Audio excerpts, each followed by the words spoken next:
بای شەماڵی نەوبەهاران دێ لەسەر کوێستانەوە، دێ لەگەڵ سروە و نەسیمی خۆشی سەربێستانەوە. گوڵوەنۆشە دەست لە نێو دەستی نەسیمی نەوبەهار، سەر لە خاک دێنێتە دەر، دەشنێ لەسەر شاخانەوە. جەنگی ساز و سۆزی نەی تێکەڵ خوڕەی کانیاوی ڕوون، بۆنی نەرگێز بۆنی یاسە دێ لە جەمباخانەوە. بەزم و شادی پێکەنینە شار بە شار و دێ بە دێ، چۆپیە دێتە سەما دەشێنێت بەدەست لاوانەوە. ڕەشبەڵەک گەرمە لە هەرلا کیژی و کوڕ دێنە سەما، ئاشقان سەرمەست و سەرخۆش ڕووبەرە و جێژوانەوە. بینەرانی خۆشەویست، سڵاوێک بە گەرمی دڵی ئەوینجارانی ئازادی و تێکۆشەرانی دنیایەکی پڕ لە شادی و بەختەوەری بۆ گشت مرۆڤایەتی. سڵاوێک بە جوانی سروشت و ڕوونتر لە چاوی کانیەکان، بۆن خۆشتر لە بەرامەی گوڵجارەکان، و ئاوێسە بە چەپکەی گوڵاڵە سوورەی گەشت، لەگەڵ شنێ پڕ لە عەتری بەرەبەیانی بەهاران و تێکەڵ بە بزەی خەمڕەوێنی مناڵە دڵ بەهاریەکانتان پێشکەش دەکەین و لەگەڵیدا لە قوڵای دڵەوە هاتنی بەهار و نۆرۆزی ساڵی نوێتان پیرۆزبایی پێدەڵێ. ئازیزان، هەر بەهارێک توی هەزاران بەهاری ئارەزوو لە دڵاندا دەشێنێت. ئارەزووی ئەوەی کە هەوری ڕەشی کۆسپ و ئاستەنگەکانی ژیانی پڕ لە هەژاری و بەژمەینەتی لە ئاسمانی ڕوونی ژیانمان ڕابماڵین. خۆزگەی ئەوەی کە شادمانی وەک پەپولەی بەهاری لەسەر گوڵی گۆنای هەموو ساوەکانمان بنیشێت و تریقەی قاقا و پێکەنین دڵمان فێنێک بکاتەوە. ئارەزووی ئەوەی کە دنیایکی نوێ بنیاد بنین کە تانوپۆکەی ئازادی و یەکسانی مرۆڤەکانی تیادا تێک تەنرابێ و ستەم و نابەرابەری و چۆسانەوەی تیادا دیار نەبێ. خۆزگەی ئەوەی کە ژیانمان بەردەوام کەیلی بەهار بێت. خۆشەویستان، بە بۆنەی نۆرۆز و هاتنی ساڵی تازەوە لە بەرنامەکانی ئەمڕۆی تەلەڤیزیۆنی کۆمەڵە، ئێوەی بەڕێز بینەری کۆمەڵێک بابەت، شعر و پەخشان، گۆرانی و سرودی بەهاری دەبێت. بۆ هیوای ناوڕۆکی بەرنامەکەمان جێگای سەرنجی ئێوەی ئازیز بێت، ئەڕۆین کلیپێک ئەبینین دینەوە لات.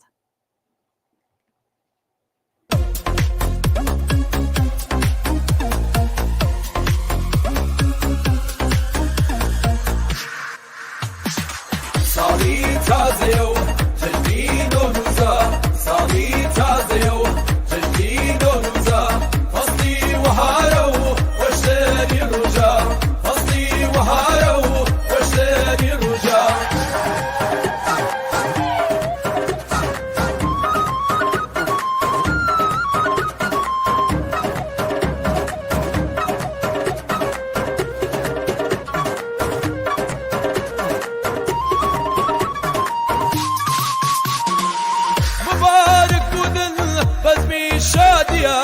مبارك بودن بزمي شادية، بزمي حفركو دنا صادية، بزمي حفركو دنا صادية. صالي تازيو جدي نوروزا، صالي تازيو جدي نوروزا، فصلي وهارو وشتري رجا، فصلي وهارو وشتري رجا.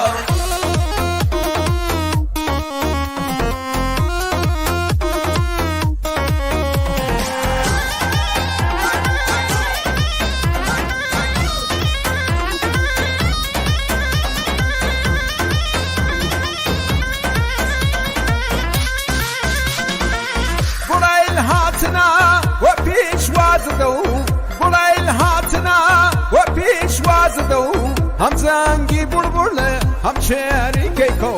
هم زنگی بلبله هم شعری کیکو. سالی تازه‌یو جدی نوروزا، سالی تازه‌یو جدی نوروزا، فصلی وهارو وشتری رجا، فصلی وهارو وشتری رجا.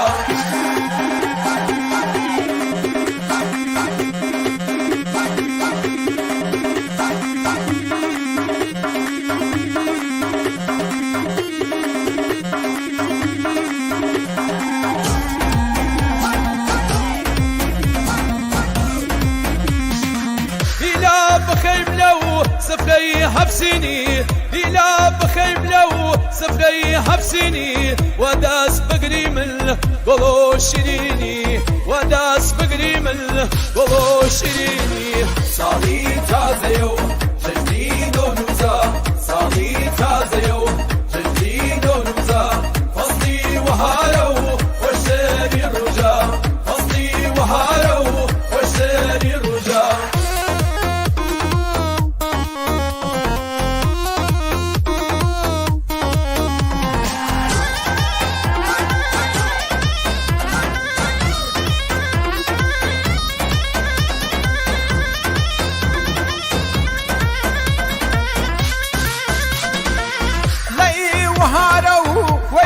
مسيرة لي وهارو ويبز مسيرة جشني نوروزة وقملي مانديرة جشني نوروزة وقملي مانديرة صالي تازيو جشني نوروزة صالي تازيو جشني نوروزة فصلي وهارو وشاري الرجا فصلي وهارو وشاري الرجا کوردستان پۆشای بەرگی بەهاری چیام هەڵی کرد شنێ ڕزگاری ئاگەر لە سینگی وڵاتم نووسی نۆروز پیرۆز بێ لە کوردەواری. ئازیزان و خۆشەویستان دووبارە سڵاوێکی بەهاریتان پێشکەش لەلایەن خۆم و هەموو بەڕێوەبەرانی تەلەڤیزیۆنی کۆمەڵەوە پیرۆزبای ساڵی نوێتان پێدەڵێم وە ئاماژە بەوە دەکەم کە بەرنامەی ئەمڕۆمان بەرنامەی ڕاستەوخۆوە ئێوەش دەتوانن لەنێو بەرنامەی ڕاستەوخۆوە بەشدار بن لە ڕێگەی ژمارە تەلەفۆنێکە لەژێر شاشەی تەلەڤیزیۆنەکانتان دەیبینن ئەتوانن نامە و ڕاوبۆچوونەکانتان بۆمان بنێرن لە درێژێ بەرنامەکەشدا میوان پێمانەوە پێوەست دەبێت دەتوانن پرسیارەکانتان لە میوانی بەڕێزی بەرنامەکەمان بکەن. دەستخۆشی لە هەموو ئەو بەڕێزانەش دەکەین کە لە ڕۆژانی ڕابردووە لە مەراسمەکان لە بەڕێوەچوونی مەراسمەکانێکە لە هەموو شار و گونجەکان و هاواییەکانی کوردستان بەڕێوەچوون ڤیدیۆ و وێنەیان بۆمان ناردووە. لە تەلەڤیزیۆنی کۆمەڵەوە سایمان کردووە هەموو ئەوانە پەخشۆ بکەین لە بەرنامەی ڕاستەوخۆشدا ئەوەی کە بەدەستمان گەیشتووە ئەوەی کە بە پێویست بووە ئەوەی کە مەجال بووە پەخشمانەوە کردووە سەو هیوادارم لە جەهاتووشدا ئەوانەیە کە تا ئێستا بڵاو نەبووەتەوە حتمەن بڵاو بێتەوە. ئێستایش سەرنجتان بۆ بینینی پەیامی هاوڕێ ئیبراهیم عەلیزادە دەبیر ئەوەڵی کۆمەڵە بۆ سەری ساڵی تازە و نۆرۆز وڵات دەبێتەوە.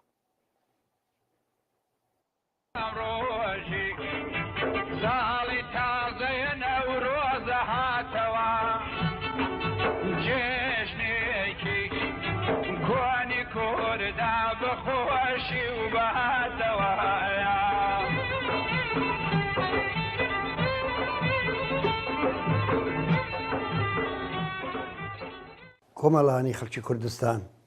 بەهار دێت و سروشتی ڕازاوە بە دیاری دێنێت و جارێکی دیکە هەمان وانەی گەورەی سەر لە نوێژیانەوە و سەر لە نوێ سازدانەوەمان بیر دەخاتەوە. نەورۆز و ساڵی تازەتان پیرۆز بێت. ساڵێکی پڕ لە خۆشی و پڕ لە کامەرانی و سەرکەوتنتان بۆ ئاوەتە خوازین. با لەم ڕۆژی نەورۆزەدا و لە یەکەم ڕۆژی ساڵی نوێدا جارێکی دیکە ڕێز لە یادی ئازیزترین ئازیزانمان بگرین، ئەوانەی کە سەربەرزانە ژیان و گیانیان لە پێناوی ئازادی و ژیانی ئاسوودە و یەکسان بۆ هەمووان بەخت کرد.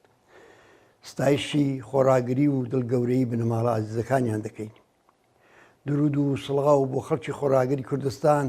کە دەست لە ناو دەستی یەک لە پێشوازی نەورۆزی ئەمساڵدا دیمەنێکی دیکە لە شۆڕشی ژینایان بە هەمووان نیشاندا. سڵاو لە ژنانێکی زانا و وشیاور و بوێر کە لە هەموو ئێران هەر لە زیندانەکانەوە تا سەرشەقامەکان پارێزگاری لە دەستکەوتەکانی شۆڕشەکەیان دەکەن. ئازیزان، ئەگەر ساڵی ڕابردوو بار قورسی قەیرانی ئابووری داڕماوی ئێران بە سەرسەری زۆربەی خەڵکی ئەو وڵاتەدا شکایەوە و ژیانی جەماوەری تا ئاستی ژیانێکی مەمرە و مەژی دابەزاند، ئەگەر هەژاری و بێکاری باڵی بەسەر ئەو وڵاتەدا کێشا، لە هەمان کاتدا دڵخۆشی و ئومێدمان ئەوەیە کە ساڵی خەبات و خۆراگری و کۆڵنەدان بوو. لە کوردستانی شۆڕژێر و بەلوچستانی خۆراگرەوە بگرە لە زۆربەی شوێنەکانی دیکەی ئێران سەرهەڵدانی ژن ژیان ئازادی بە لە بەرچاوگرتنی ئەزمموی شەژمانجی یەکەمی شۆڕشی ژێنا لە تاکتیک و شێوەی نوێدا درێژەی پێدا کرد. ژنانی پێشڕە و ئازادە شەقامی شارەکانیان کردە گۆڕەپانی خەبات، سەرپۆشی زۆرە ملیان توور هەڵدا و یاسا و ڕێسای ئیسلامیان خستە ژێر پیاڵەوەکانیان. ڕێز و حرمەتی ژن لە شوێنی کار و ژیان بە چەند قات باڵای کرد. کرێکاران، خانە نشینان، ژینگە پارێزان مەیدانی خەبات بۆ ژیانیان بۆ یەک ڕۆژیش چۆڵ نەکرد. زیندانیانی سیاسی، دادخوازان، هونەرمەندان و نووسەرانی پێشڕە و سڵیان لە ئەشکەنجە و زیندان نەکرد،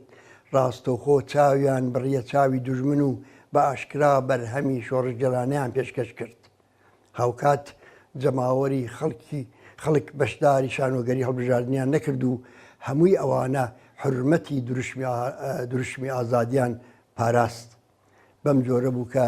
بە لێبڕاویەوە دەتوانین بڵین شۆڕشی ژنجیان ئازادیان درێژە پێدا، کە بێگومان ئەوە دەبێتە توێشووی ڕێگای بەرەو سەرکەوتنی یەکزاری. ئازیزان، هەموو ئاماژەکان ئەوەمان پێ دەڵێ کە ئێرانی ژێردەسەڵاتی کۆماری ئیسلامی لە بەردەم گۆڕانکاریدایە.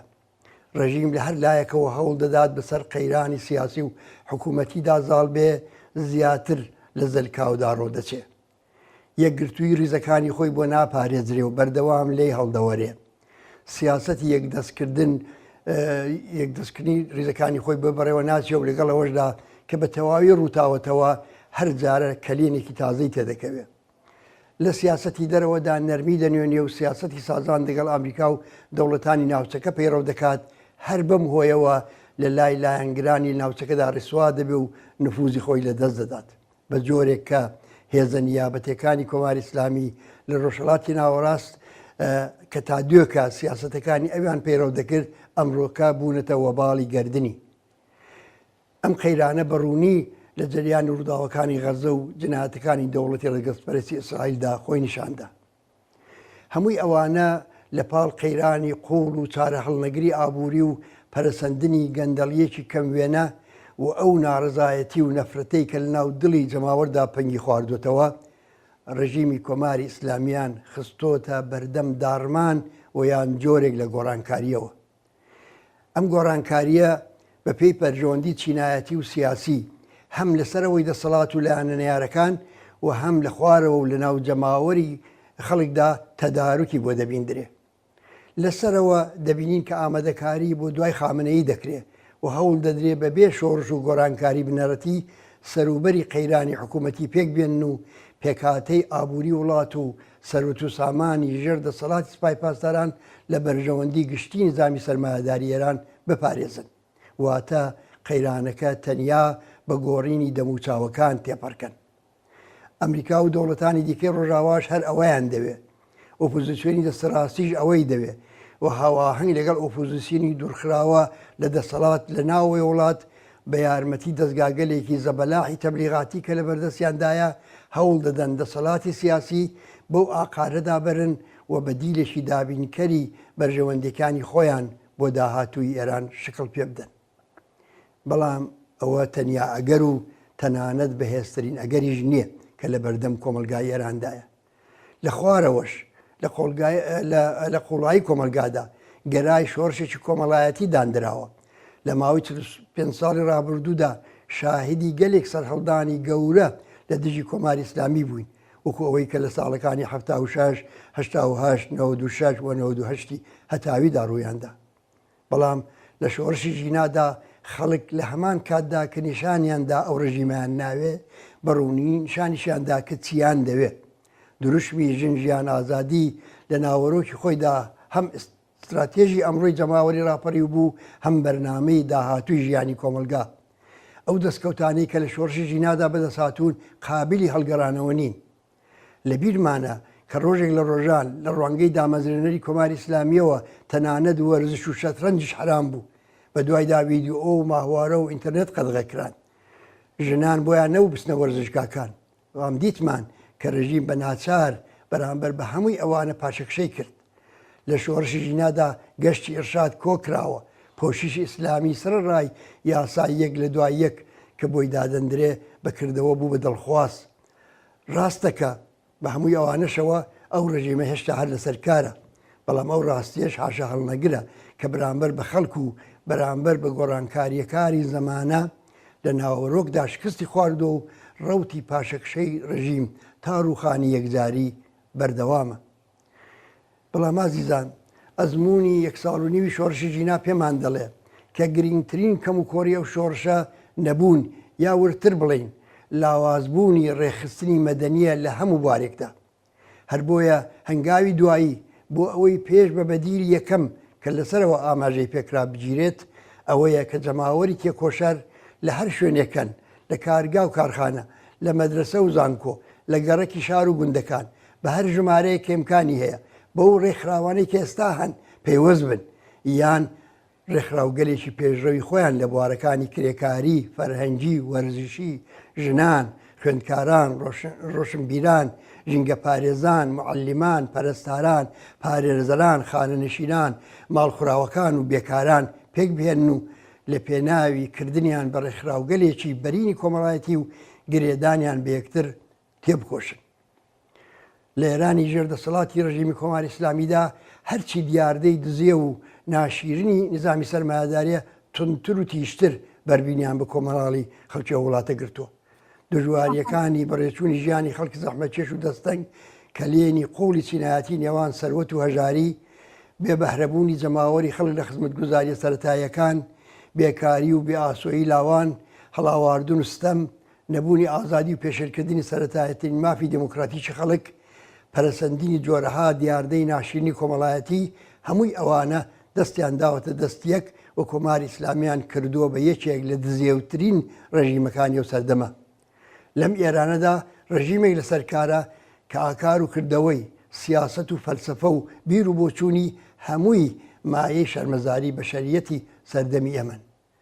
هەلومەرجی سیاسی و کۆمەڵایەتی ئەمڕۆ ئێران ئەوەمان پێ دەڵێ کە لەلایەکەوە ئەو دۆخە قابلی تەحمل نییە و لایەکی دیکەشەوە بۆ گۆڕانکاری جددی لە داهاتوو ئێران خەڵکی ئەو وڵاتە ناتوانن بە هیچ هێزێک جگە لە هێزی خۆیان پشت ببەستن. جەماوەری خەڵکی کوردستان و ئێران لە خەبات دژ بە کۆنەپەرستی ڕژیمی ئیسلامیدا هەزینەیەکی قورسیان داوە. حکوومەتی ئیسلامی بە شوێن قەتڵ و عام بە شوێن قەتڵی حکوومەتی ژینادا زیاتر لە 600 کەسی لە زیندانەکان و لەسەر شەقامەکان کوشتووە تا بڵێسەکانی شۆڕشێک کە بە کوژرانی ژینای لاو داگیرسا بوو کە بکاتەوە. بە هەزاران کەسی بە تەقەی ڕاستەوخۆ بریندار کرد و دەیان هەزار کەسیشی خستە گۆشەی زیندانەکانەوە. حکوومەتی ئیسلامی دەبێ وەڵام دەرەوەی سەردەمە و جنایەتانە بێت کە بۆ داسەپاندنی چەسانەوەی بێسنوور، ستەمی نەتەوایەتی، ستەمی مەذهەبی، دواکەوت و ڕاگررتنی بە ئانقەسی ئابووری کوردستان کردوویەتی. جەماوەری خەڵکی تینووی ئازادی لە ئێران لە 100 سەدەی ڕابردوودا لەگەڵ ئیستیبدادی سەڵتەنەتی و کۆنەپەرستی مەذهەبی دەسەویەخە بوون. بێگومان لە درێژە و لە ئاکامی خەباتی ئەمڕۆیاندا نظامێک بنیاد دەنێن کە تێیدا ئیعدام و شکنجە ئاسەواری نابێت، زیندانی سیاسی بوونی نابێت، پێشێلکرانی مافەکانی خەڵکو و ئەوانەی ئازادیە سیاسیەکان زەوت دەکەن محاکەمە و ناچار بە وەڵامدانەوە دەکرێن. گەلێک لەوەش زیاتر دابینکردنی ژیانی شایستەی ئینسان لە ئێرانێکدا کە لە دەریایەک لە سەروەتی ژێرزەوی و میلیۆنها ئینسانی ئامادە بەکار بەهرەمەندە ئاوات و بەرنمەیەکی خەیاڵی نییە، دەبێ بنەمای دەسەڵاتی داهاتوو بێت. چونکە ئەوڕۆ ئێمە لە سەردەمێکدا دەژین کە هێزی دەست و بازوو و بیر و مشکی ئینسانی داهێنەر و خوڵقێنەر ئەو جیهانەی لێواولێوی بەرهەمی نوێ و لێواولێوی سەروەت و ئیمکاناتی ئاسوودە بۆ ژیان کردووە. بەڵام خوڵقێنەرانی ئەو سەروەت و نیعمەتە لە بەرهەمی ڕنج و کاری خۆیان لە سەرەتاییترین ئیمکانات و مافی ژیانی ئینسانی بێبەش و بێگانن. ئەو هێزە لە من نەهاتووە و ئەو سەرزەوی و ژێرزەویە بە بەرهەمە ئەگەر بە یەکەوە بکەونەکار بێگومان هەموو پێداویستیەکانی ژیانشی ئاسوودە و یەکسان و بەختەوەرانە و دانیشتوانی ئەو وڵاتە دابین دەبێت. ئەوەیە ئەو بەدیلەی کە بۆ بەدیهێنانی پێویستە خۆمان لە هەموو ڕوویەکەوە تیارکەین و ئاسۆی وەدیهێنانی ڕوونە بۆ هیوایەی کە ساڵی داهاتوو ساڵی گۆڕانکاری و تێپەڕبوونی شۆڕژێرانە لە حکوومەتی ئیسلامی ئێران و سەرەتای گەیشتن بەوەها کۆمەلگایەک بێت. نەورۆستان پیرۆز. ساڵی تازەیە نەورۆزە هاتەوە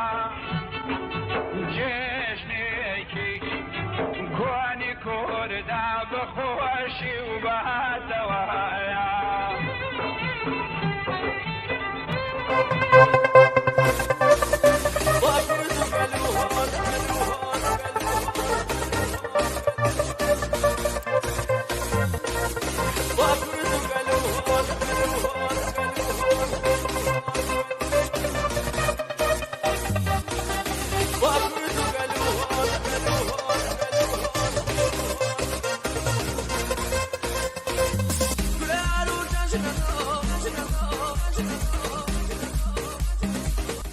وصالي تازيو وأكرت قلوهون وصالي تازيو وأكرت قلوهون كل أرو جنجنو جنجن تابيروس كل أرو جنجنو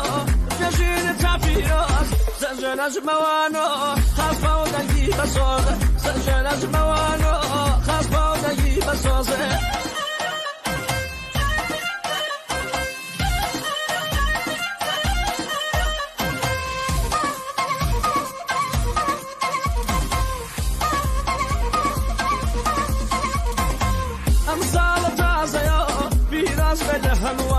صالي تازة في راس سيران يا شابلان خلقي كل دواري إعراق يا إيران خلقي كل دواري إعراق يا إيران وصالي تازة يا وأكرد قلوهون وصالي تازة يا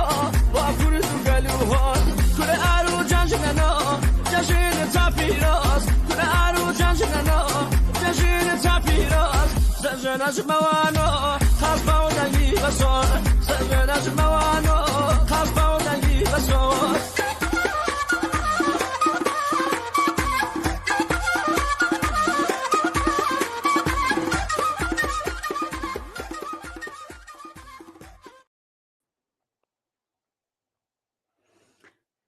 ڕۆژ لە ئاسووی سوور شەو قەداتەوە ئەڵێ ئەمساڵیش نۆرۆز هاتەوە سروشت سەرپاکی جوانی ئەنوێنێ وەک بووکی ڕازا و خۆی ئەخەمڵێنێ دەشت و کوێستان و لووتکەی بەرزی کێو بزەی بەهاریان کەوتووەتە سەر لێو بەفری تواوەی سەرشاخی تەمبار ئەبێ بە فرمێسک چۆڕ چۆڕ دێتە خوار هاژەی شەتاوی بن کوێستانی بەرز گابەرد ئەتلێنێ کەش دێنێتە لەرز کیژی دارستان لە شایی چەما بە موسیقای ئاو دێنەوە سەما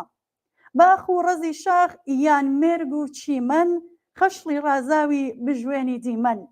سەوزایی دەشت و زەنجیرەی کوێستان تاریف ناکرێ جوانی کوردستان کەوی دڵداری ئازادی و جوانی دەرونی کەیلی سەوزی گۆرانی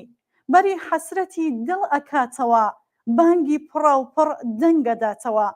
لەسەر قەندیل و شاهۆ و نەکەرۆز ئەڵێ گەلی کورد نۆرۆستان پیرۆز بەڵێ لەلایەن کۆمەڵێک لە بینەرانمانەوە پەیاممان بۆ هاتووە پەیامەکانە خوێنینەوە سڵاو و ڕێز بۆ خۆتان و بەرنامەکەتان هاوڕێیانی کۆمەڵە ساڵی نوێتان لێ پیرۆز بێت هیوادارم ئەمساڵ ببێتە ساڵی ڕۆخانی ڕژیمی کۆماری پەت و سێتارە زۆر سپاس بۆ بینەرە خۆشەویستە ئاماژێ بە شوێنەکەی نەکردووە دەستی خۆش بێت بینەرێکی ترمان سڵام ساڵی تازەتان پیرۆز بێت سەرچاوم زۆر سپاس هیوادارم ساڵێک بێت پڕ لە خۆشی و بەجیهاتنی ئاوات و ئارەزوەکانمان پیرۆز بێت دووبارە ساڵی تازە زۆر سپاس بۆ بینەرەش ئاماژیان نەکردووە بە شوێنەکەیان بینەرێکی تریشمان سڵاو نۆرۆز لە هەموو خەڵکی کورزەواری و هاوڕێیانی شاخ پیرۆز بێت لە گوندی قەلاشەخانی کەڵاتەرزان ئەوە هەروەها نووسیویەتی پیرۆزبایی لە هەموو کارمەندانی شۆڕژگیری تیڤی کۆمەڵە دەکەم ماندوو نەبن هاوڕێیان گوندی قەلاشێخان زۆر سپاس بۆ بینەرە خۆشەویستانەکە نامەیان بۆمان هەناردووە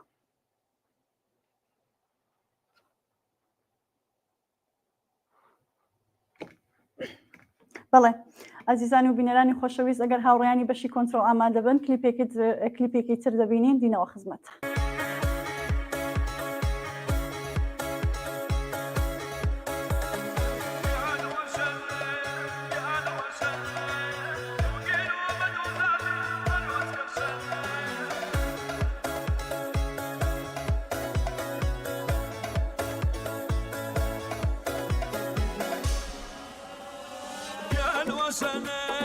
يا الوسنة وسنة يا وسنة تغيروا بدوز عزيز بروز كسنة تغيروا بدوز بروز كسنة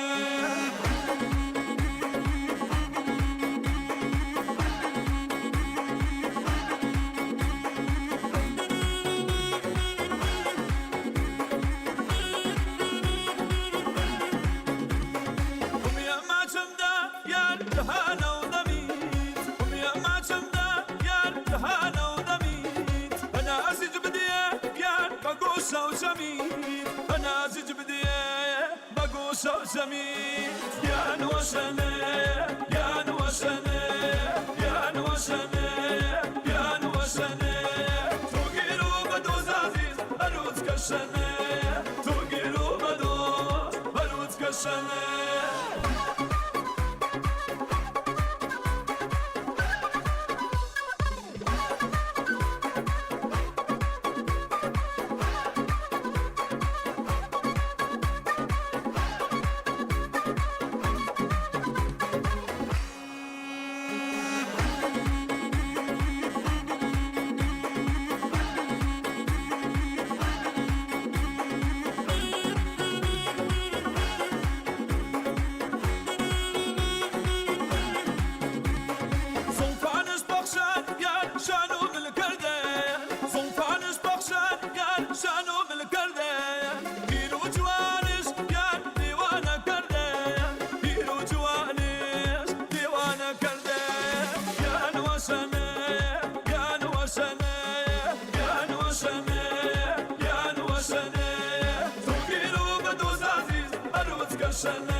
بەڵێ ئیسلااوێکی دووبارە بینەرانی خۆشەویست میوانێکی خۆشەویستمان لەگەڵدایە کاکەریم ئەمانی ئەنجامی کمیسیۆنی ناوەندی کۆمەڵە.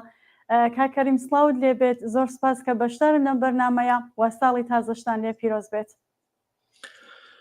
سڵاو لە ئێوە و لە هاوکارانی تلویزیۆنی کۆمەڵە، هەروەها سڵاو لە بینەرانی خۆشەویستی بەرنامەکەتان. منیش لە دەستپێکدا پێم خۆشەکە بەر لەوەی کە بچینە ناو بەرنامەکەەوە بە بۆنەی خۆم گەرمترین پیرۆزبایی خۆم هەم بە ئێوە هەم بە هاوکاران و سەرجەم هاوڕێیان بە کۆمەڵانی تێکۆشەر و ئازادیخوازی کوردستان پیرۆزبایی بڵێم. هیوام ئەوەیە کە بەهار ئەگەر سەرەتای نوێبوونەوەی سروشتە و بوژانەوەی سروشت و تێپەڕاندنی سەخڵەتی و سەرمای زستانە، هیوادارم کە ئەم نەورۆزە ئاکامی شۆڕشی ژنجیان ئازادی بە واتای بەهارێک بێت کە کۆتایی بە سەخڵەتی و بەسەڵەتەکانی دەسەڵاتی ڕەشی کۆماری ئیسلامی بێنێت. لە خزمەتتاندا. بەڵێ زۆر سپاس بۆ بەشداریتان. کاکەریم وەکو هەواڵ پرسیارم و ئاماژەتان بە شۆڕشی ژیناش کرد، نۆرۆزی دوای بزوستنەوەی ژینا چۆن دەبینن؟ دیارە نەورۆز بەهۆی ئەوەی کە بۆنەیەکی دێرینە نەریتێکە بە تایبەت لە کوردستانەکان لە هەموو بەشەکانی وە لە زۆربەی وڵاتەکانی دەوروبەریش لە نەتەوە جۆراوجۆرەکانی دیکەش ڕێزی لێ دەگیرێت پیرۆز دەکرێت ئەو ڕۆژە جێژن دەگیرێت هاتنی بەهار نەورۆز کە پڕاوپەڕ بە مانای خۆیەتی ینی ڕۆژی نوێ ینی دوای سەخڵەتی و سەرما و بەسەڵەشی زستان دوای تێپەڕکردنی فەسڵێکی پڕ لە سەغڵەتی پڕ لە دژواری ئەم وەرزە ئەم فەسڵە تێپەڕ دەبێت وە سەرەتای وەرزێکی نوێ کە تێیدا بە مانای واقعی ژیان دەبوژێتەوە سروشت دەبوژێتەوە سەوزایی سەر هەڵدەداتەوە و سروشت ئاڵوگۆڕی بەسەردادێت بەپێی ئەم ئاڵوگۆڕانە خودی تەبیعەتی ئینسانیش لەباری ڕۆحیەوە گۆڕانکاری بەسەردادێت بە هەموو ئەم تایبەتمەندیانەوە هەموو نەورۆزەکانی دیکە لە کوردستان بەم واتایە بەرەوپیری دەچن و ئەو واتانە لە خۆی دەگرێت بەڵام لە ساڵەکانی ڕابردوودا بەهۆی زەخت و زۆر و بەهۆی دژایەتی دەسەڵاتی ڕەشی کۆماری ئیسلامی لەگەڵ هەر جۆرە خۆشی و شادی خەڵک لەگەڵ هەر جۆرە جۆرێک یعنی ئەوەی کە خەڵک پێی شاد بێ خەڵک بەرەوپیری بچێ لەگەڵ تەبیعەت و حاڵ و هەوای ڕۆحی خەڵک بێتەوە ئەو بە دژایەتی لەگەڵ بۆچوونەکانی خۆی لەگەڵ ڕەوشی خۆی لەگەڵ باوەڕی مەسهەبی و ئاینی خۆی دەیبینێتەوە بۆیە لە توولی ئەو زیاتر لە 4 ساڵی ڕابردوودا نەورۆزەکان زۆر بەداخەوە ئەگەرچی زۆر و کەم لە بەپێی مەجال خەڵک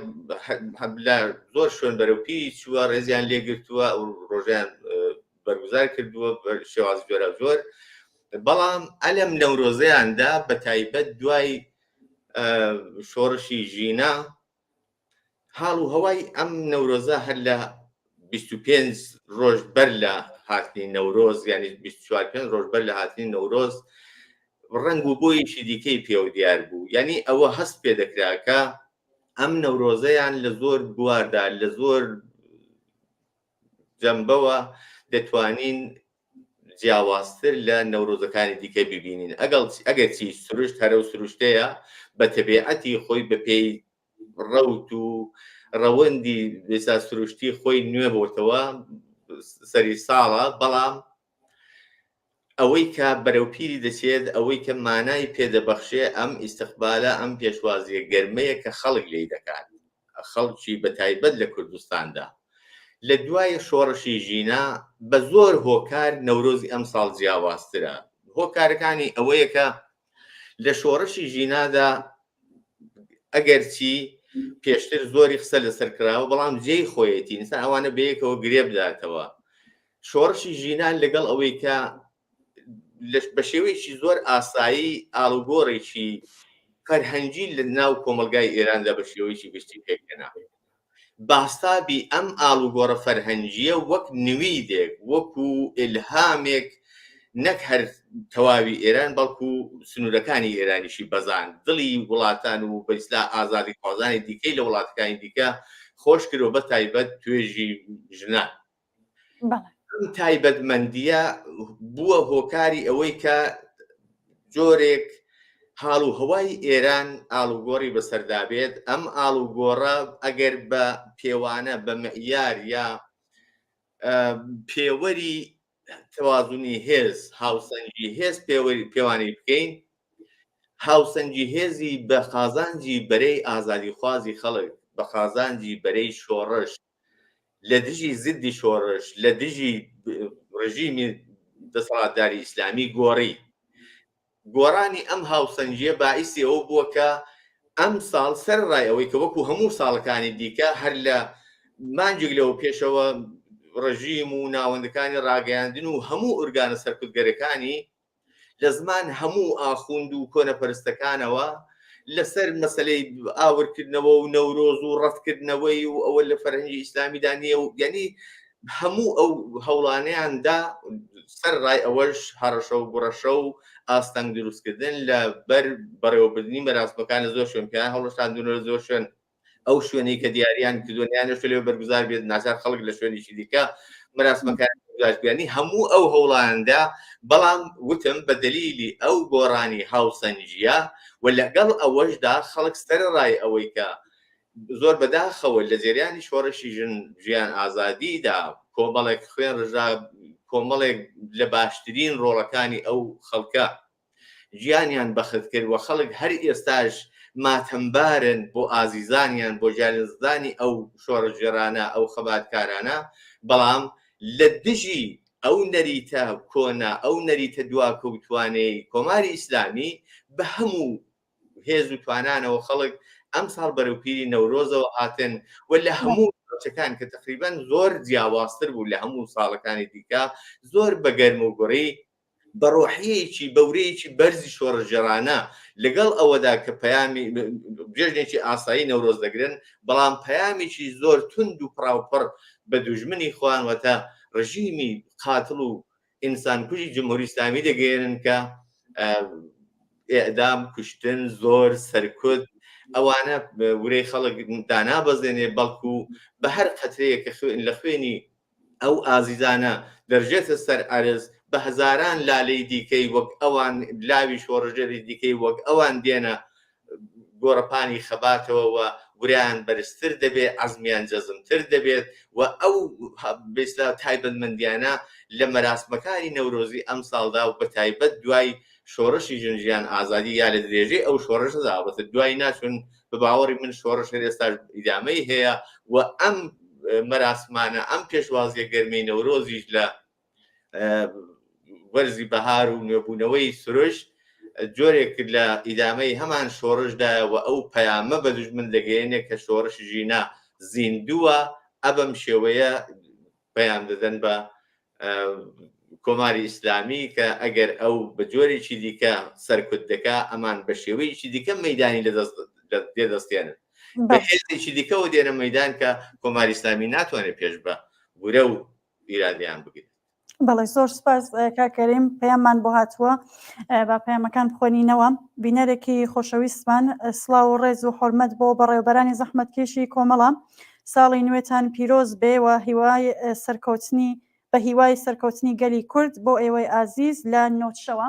زۆر سپاس بۆ بینەرە خۆشەویستە سڵاو بۆ نۆچشە خۆشەویست بینەرێکی ترمان لە بانەی خۆشەویست سلااو لە هاوڕێیانی تەلەڤیزیۆنی کۆمەڵە سلااو لە کادروەنجامانی کۆمەڵە سلااو لە خەڵکی شۆڕژگەری کوردستان ساڵی تازە لە هەموو لایەک پیرۆز بێت بە هیوای سەرکەوتن بەسەر دەسەڵاتدارانی کۆنەپەرستی کۆبوونەوە لە جۆری ئاڵای سووری سۆسیالیزم تا بە یەکجاری لەدەست هەر جۆرێک نابەرابەری نەجاتمان بێت هەڵۆی بابۆس لە بانەی خۆشەویست زۆر سپاس بۆ ئەو بینەرەشمان لە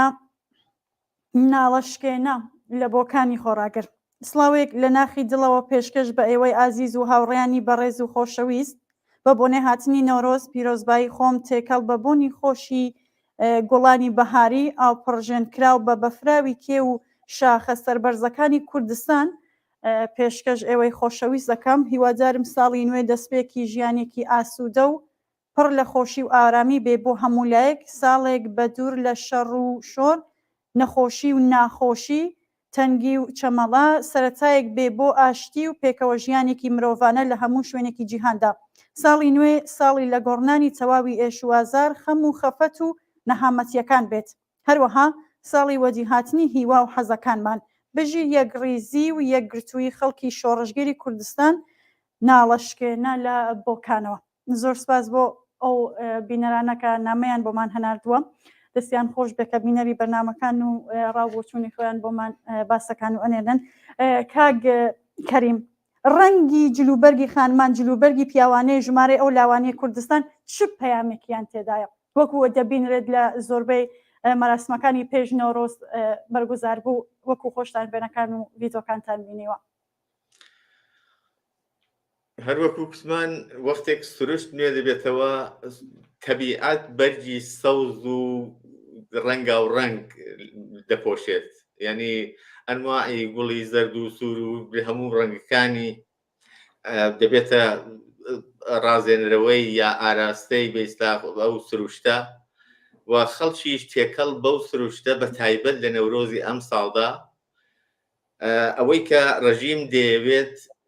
بەرجی ڕەشپۆشینە چوونە ژێر چادرێکی ڕەش خێوەتێکی ڕەش پۆشتێکی ڕەش و لەگەڵ ئەوەدا هاڵ و هەوایەکی ماتەمینیە ئەوەی کە خەڵک کردیان لە نەورۆزدا و ئەو جلوبەرگەی کە بە تایبەت ژنان لە نەورۆزدا پۆشیان بەیانگەری ئەوەیە کە بە پێچەوانەی ویستی ڕژیم کە وەکو بایە خوشێک دەخوێنێت و ڕەش دەخوێنێت ڕەشی دەوێت ماتەمینی دەوێت ئاڵاواڵابوونی بەرگ و جلوبەرجی ژنان و بەشداربووانی ئەو ڕێوەسمانە ئەو پەیامەیان بە ڕژیمدا کە بە عەکسی ئەوەوە خەڵک شادیان دەوێت خۆشییان دەوێت و دژ بە ڕەشپۆشین دژ بە ماتەمینن وریان بەرزە دەسەڵاتی ڕەشی بایە خوشی ڕژیم ورەی ئەوان ناشکێنێ ڕەشیان پێ ناپۆشێت بە هەزاران هێندە لە ئازیزانیان بکوژێت دەست بەسەر بکات سەرکوتەکانی هەزاران هێندە زیاتر بکات زەخت و زۆر و خەفەقان هەرچی زیاتر چڕتر بکاتەوە بەڵام بەعەکسەوە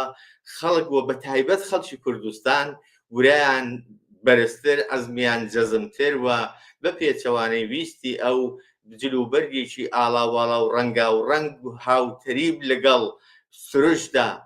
دەپۆشن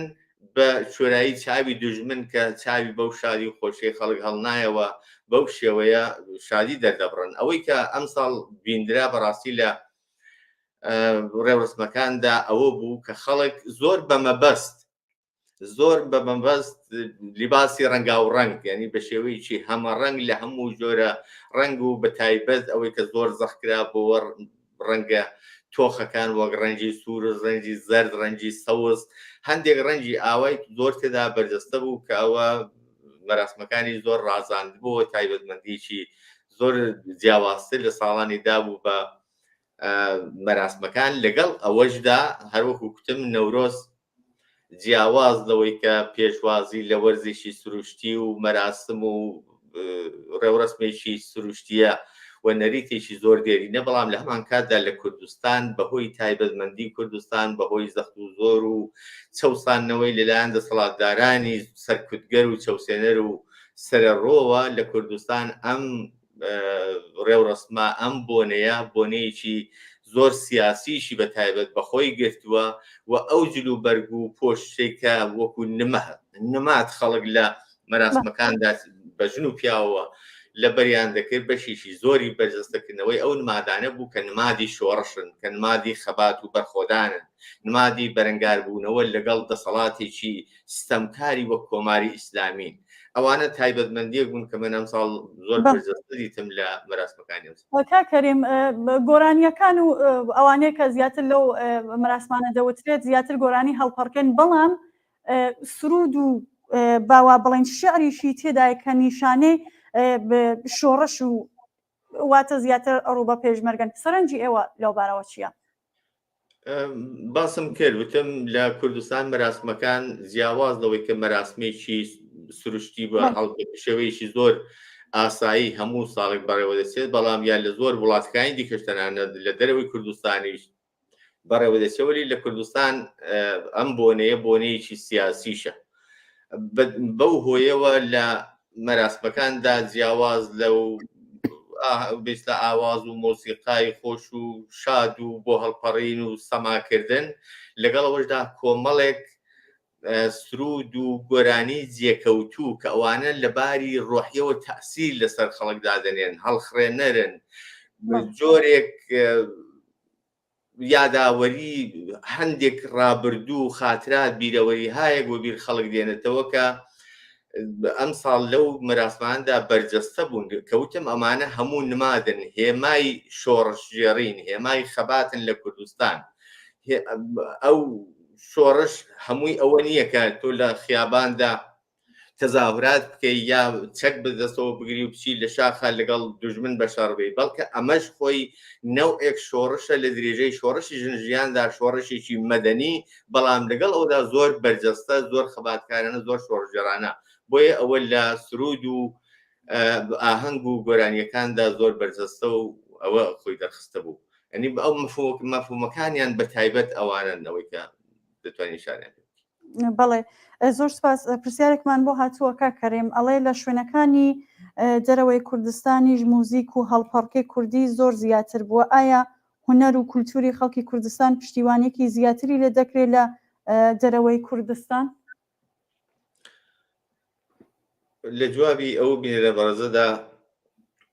بەڵێ بێگومان ئێستا پێشوازی زیاتری لێ دەکرێت یعنی بە تایبەت لە جریانی شۆڕشی ژنجیان ئازادیدا ئەو ئاڵوگۆڕەی کە من ئیمامەژەم پێکرد پێشتر لە فەرهەنگدا لە ئێران دروستی کردووە کارێکی دیکەی عەزیمی دیکەی کە کردی ئەسان نەتەوەی کوردی شۆڕشی کوردی بەرخۆدان و خەباتی کوردستانی بە دنیا و بە دەرەوەی کوردستان بە تایبەت لە ئێران ناسان ئەم ساڵ لەگەڵ ئەوەی کە لە کوردستان زۆر بە گەرموگوڕی ئەو مەراسمانە بەڕێوە چوون لە زۆر شوێنی دیکەی ئێران و لە دەرەوەی ئێرانی لە زۆر شوێن بە نەڵین لاساییکردنەوە بەڵام هەوڵدان بۆ ئەوەی کە شتێکی وەک ئەوە مشابهی ئەوە تێکرار بکەنەوە لە شارە جۆرە جۆرەکانی دەرەوەی کوردستانیش بەرچاو دەکەوت ئەوە نیشانەوەیە کە شۆڕشی ژنجیان ئازادی ئەو فەرهەنگەی بردە ناو خەڵک کە جیاوازی زمان جیاوازی فەرهەنگ جیاوازی نەتەوەیی نابێتە بەربەست بۆ یەکگرتووی یەکدڵی هاو خۆشیکردن بەیەکەوە هاودڵبوون شادیەکی هاوبەش خۆشی هاوبەش هەر وەکو لە دەورانی ناخۆشی و سەختەکانیشدا بەیەکەوە هاوبەشن هەر وەکو لە زۆر زەمینەدا لە زۆر بواردا بەیەکەوە هاوچارە نووسن لێرەشدا ئەوە بەرجەستە بۆ لە زۆر شوێنی دەرەوەی کوردستان کە هەوڵ دەدەن هاودڵ بن هاوسۆز بن لەگەڵ خەڵکی کوردستان لەو بێستا بۆنەیەدا لەو سەرودەمی نەورۆزەدا و بەو شێوازەی کە لە مەراسم و بۆنەکانی نەورۆزدا لە خۆیان نیشاندا بۆیە ئەوە تەئسیرێکە لە شۆڕشی لە درێژەی شۆڕشی ژنجیاندا لە ژنجیان ئازادیدا لە ئێران و لە دەرەوەی ئێرانیش دروست بووە شۆڕشی خەڵکی کوردستان ئەگەر تا دوێنێ لە دەرەوەی کوردستان بەپێی تەبلیغێکی بەرفراوانی نەیارانی و بە تایبەت کۆماری ئیسلامی و بەر لە کۆماری ئیسلامی تەنانەت لە سەردەمی ڕەزا شای پەهلەویشدا تەبلیغێکی ئەوەندە نەرێنی دژ بە بزوتنەوەی حەقخوازانە و مافخوازانەی خەڵکی کوردستان کرابوو کە خەڵک سڵیان لێ دەکردەوە هیچ وەخت هەوڵێک نەدەدرا بۆ لە نزیکەوە ناسین بۆ جۆرێک هەڵسەنگاندنی بەرڕەسیکردنی تحقیقکردن لەسەر ئەم فەرهەنگە لەسەر ئەم خەباتە لەسەر ناوەڕۆک و مەفهوم و پەیامی ئەو خەباتە بۆیە ئەو شۆڕشەیە ئەو حرەکەتەی ژینە ئەوەی جێخست یعنی ئەو پەیامەی بەڕوونی بە خەڵک گەیاند نەتەوەی کوردی فەرهەنگی کوردی خەبات و بەرخۆدانی ئازادی خوازانە و شۆڕژێرانەی کوردستانی بە دەرەوەی کوردستان ناسان و سۆز و هاودڵیەکی بەرفراوانی نەکرد ئێران بەڵکە تەنانەت دەرەوەی ئێرانیشی دەرەوەی سنوورەکانی ئێرانیشی بەرەولای خۆی ڕاکێشاوە بۆیە لە وەڵامی ئەو بەڕێزەدا دەتوانین بڵێن بەڵێ ئەوە واقعیەوە زۆر بەرجەستەیەوە ئەوە پەیامێکە کە لە بێزدا خەبات و بەرخۆدان و ئازادی خوازی خەڵکی کوردستان بە نەتەوەکانی دیکەی دەرەوەی کوردستان گەیشت. بەڵێ زۆر سپاس کاکەریم خەڵکێکی زۆر ڕەشبۆشن وەکو خۆسان ئاماژەتان پێشدا ئازیزانیانە دەستاوە چ لە شۆڕشی ژینە و چ لە پێشتریشدا ئەرکی خەڵک بەرامبەر بە بنەماڵی زیندانیانی سیاسی و بنەماڵی گیان بەخسکردوانی شۆڕشی ژینە لەم نۆرۆزەدا لە مەقتەی ئەم نۆرۆزەدا چییە؟ خۆشبەختانە دیارە خەڵک بەداخەوە ڕەشبۆشن بەڵام بەخۆشیەوە هەروەکو وتم بەرعەکسی ئەوەی کە ڕژیم دەیەوێت دوژمن دەیەوێت کە ماتەم بگرن کە ڕەشپۆش بن کە لە دەستدانی ئازیزانیان لەباری ڕۆحیەوە وریان لێبستێنێت بەڵام خەڵک ورەی بەرزتر بووە خەڵک عەزمی جەزمتر بووە دیتمان لە زۆر شوێن لە شارەکان بنەماڵەی گیانبەخت کردووان پێ بە پێی خەڵکی دیکە کە زۆر ئاسایی بەرەو پیری نەورۆز دەچێن ئەوان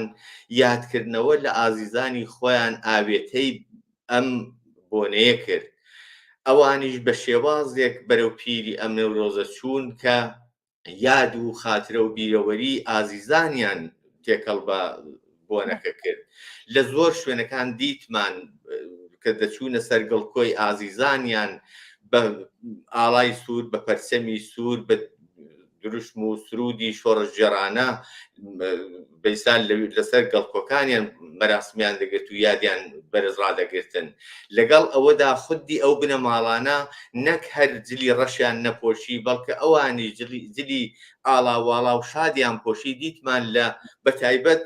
ئەوەی کە زۆر بەرسەستە بوو بنەماڵەی ژمارەیەک لە گیانبەختکردوانی شاری بۆکان دایک و بابەکان جیاواز لەوەی کە ئاگری نەورۆزەکە ئەوان دەیکەنەوە بەیستا چۆپی هەڵپەرچیەکە و سەماکەش ئەوان دەیگرن یعنی ئەوە نیشان دەدا کە چەندە ورەی ئەم خەڵکە بەرزە نیشان دەدا کە چ پەیامێکی جۆرێک ددانشکێن بە قەولی فارس دەڵێ بە دوژمن دەداتەوە بەرعەکسی ئەوەی کە دوژمن دەیەوێت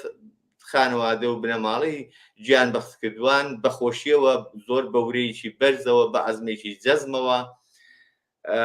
ڕێبازی ئازیزەکانیان درێژە پێداوە ڕەشیان نەپۆشیوە لەباری ڕۆحیەوە ڕۆحیان لاواز نەبووە لە بەرامبەر دوژمندا چۆچیان نەلەرزیوە لاواز نەبوون بەڵکە زۆر بە ئیرادە زۆر بە ورەیەکی بەرزەوە هاتنە مەیدان یا هاتنە بێستان ناو ڕێوڕسمەکان و خۆیان وانیشاندا کە لە دەستدانی ئازیزەکانیان نەک هەروریان لێ ناسێنێ بەڵکە وریان بەرزتر دەکات بە دوژمن دەبێت خەیاڵی خاو بێکە بە کوشتن بە بڕین بەگرتن بە ئەزیەت و ئازار و زەخت و زۆر و چاوسورکردنەوە ناتوانێت بەر بە ئیرادەی خەڵکی کوردستان بە تایبەت بنەماڵی گیانبەختکردوان بگرێت بۆیە ئەرکی خەڵکیش لەو پێناوەدا ئەوەیەکە تا ئەو جگای کە دەتوانن هاودڵیان بن هاوسۆزیان بن سەردانیان بکەن بە تەنیان نێڵنەوە وەکو ئەوان نیان هێش خەڵک لە مەراسم و بۆنەکەیاندا بە تەنیا بمێنەوە بۆنەکەیان نەبێتە عەزاوە بۆ ئەوەی کە خەڵک ڕۆحیەی دانەبەزێ هاتن لە ڕیزی ئەواندا بەشداری بۆنەکان بوون زۆر بەورەیەکی بەرزەوە خەڵکیش دەبێت ئەوە یعنی ئەمەکداری ئەوە بن دەینداری ئەوە بنوە ئەو ئازیزانە و بنەماڵی ئەو گیانبەختکردوانە بەتەنیا نێڵنەوە پاڵپشتیان بن وریان پێ بەخشن لە هەموو شوێنێک هاوسۆز و هاودڵ و هاوخەباتیان بەڵێ زۆر سپاس کاکەریم بۆ بەشداریتان لەم بەرنامەیە من پرسیارێکی تایبەتم نەماوە ئەگەر بۆ خۆتان پێتان خۆشە ئاماژە بە شتێکی نەوتراو بکەن کە لە توولی ئەم بەرنامەیە پێتان خۆشوە ئاماژەی پێ بدەن یا پەیامێکی پیرۆزبایەکی ترگا شتێکی ڕوو بە خەڵک بفەرمێن زۆر سپاس من شتێکی تایبەتتر لەوەی کە باس کرا نیمە بەڵام لە کۆتاییدا جارێکی دیکە پڕ بەدڵ پیرۆزبایی خۆم ئاراستەی سەرجەم کۆمەڵانی خەڵکی ئازادیخوازی کوردستان دەکەم یادی ئەو ئازیزانەی گیانبەختکردووی شۆڕشی ژینا بەرز ڕادەگرم سەری ڕێز و ڕەوازیشدا دەنێنم بۆ بنەماڵە سەربەرزەکانیان وە لە عەینی حاڵدا هیوا دەخوازم کە ئەمڕۆ یەکەم ڕۆژی ساڵی نوێیە بەمانای یا بەواتایەک یەکەم ڕۆژ لە بەهاری توانەوەی بەستەڵەکی زوڵم و بێدادی و ستەمکاری کۆماری ئیسلامی و لە عەینی حاڵدا بەرەو سەرکەوتنتوونی هەرچی زیاتری شۆڕشی ژینا شۆڕشی کۆمەڵانی خەڵکی کوردستان و خەڵکی ئێران بەگشتی بێت هیوای سەرکەوتن بۆ هەموو لایەک دەخوازم دڵنیام کە هاوسەنجی هێز ئەوەندە گۆڕدراوە کە وەکو ئەم بەهارە یا ئەمڕۆ یەکەم ڕۆژی بەهار و وەرزی بەهار و بە دوایدا هاوین و وەرزەکانی دیکە دێن دڵنیام کە ئەم یەکەم ڕۆژە سەرەتای دەستپێشی خۆناغێکی نوێ لە شۆڕشی ژنژیان ئازادی بە گورەیەکی بەرزترەوە و لەگەڵ ئەوەشدا چەندین هەنگاو بەرەو سەرکەوتنی کۆتایی و بەدی هاتنی ئامانجە بەرزەکانی کۆمەڵانی خەڵک لەو شۆڕشەداوە ئاوات و پەیامی واقعی شۆڕشی ژنجیران ئازادی دێتە دیت. هیوای سەرکەوتن بۆ کۆمەڵانی خەڵک و مادوونەبینی بۆ ئێوە و بۆ هاوکارانتان و زۆر سپاس. زۆر سپاس بۆ بەشداریتان کاکەری مەمانی ئەنجامی کۆمیسیۆنی ناوەندی کۆمەڵە کە لەم بەرنامەیە بەشدار بوون. بەهمەنی خۆشەویست لە شاری سنەی سوور، کاک بەهمەن نووسیوێتی سڵاوتان لێبێت. سەرەتا دەستخۆشی و مادوونەبوونیتان لە دەکەم و پیرۆزبایی سەری ساڵتان لێبێت. هاوڕێیانی ئازیز، شارێکیشی بۆمان ناردووە. من هەڵۆم بە ڕەشەبای ناحەزی تۆ ڕێگا لە خۆم ناگۆڕم. من ڕووبارم گەر ببیت بە بربەستی ڕێگاشم، دڵنیا بە تنۆک تنۆک خۆم بە لووتکەی ناحەزیت ئەگەینم و ساڕێژ ئەبم لە ئاواتم. خۆ من گریان نیم بە دوو فرمێزگ ساڕێژ بکەم زامی دڵم. من خوێنم هەتا سووری لە ڕوخسارم بنوێنێ، لەشی ماندوم ئەجوڵێنم. گیانم پڕە لە گولەی هەناسەکانم، دڵنیا بە تا تاکە هەناسەیەکم پێ بمێنێت، فیدای ئەەکەم بۆ نیشتمانم. زۆر سپاس بۆ بەهمەنی خۆشەویست لە شاری سنەی سوور بۆ ناردنی ئەو پەیامە ئەو شارە دەستی خۆش بێت. ئێستاش ئەگەر هاوڕێیانی بەشی کۆنتترۆلمان حاضر بن، ئەنوێترین بەرهەمی کاک سانان محەممەدی بڵاو بکەینەوە. بڵێ.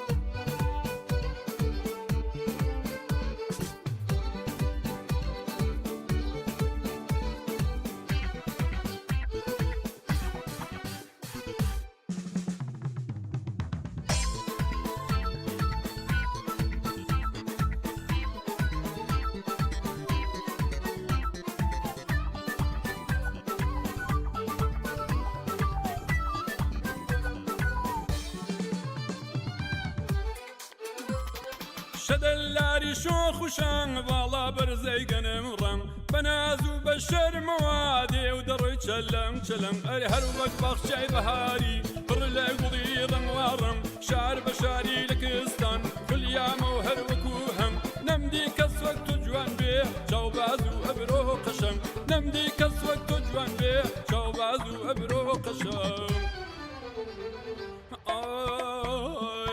دەشنێ باڵی نەمایەمی شاوڕەشێکی ئیلایەمی، دەشنێ باڵی نەمایەمی شاوڕەشێکی ئیلایەمی. گوڵەوەینی نیاگا سەری کراس کوردی لابەری، سەروێنی نیاگا سەری کراس کوردی لابەری.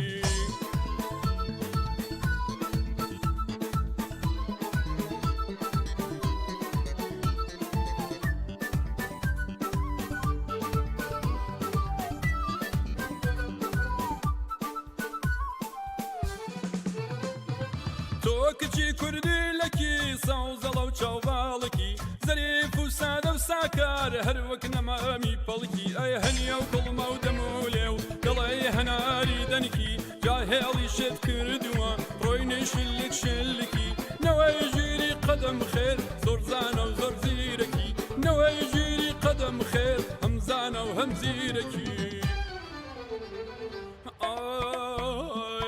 دەشنێ باڵی نەمایەمی شاوڕەشێکی ئیلایەمی، دەشنێ باڵی نەمایەمی شاوڕەشێکی ئیلایەمی. گوڵەوەینی نیاگا سەری کراس کوردی لابەری، سەروێنی نیاگا سەری کراس کوردی لابەری.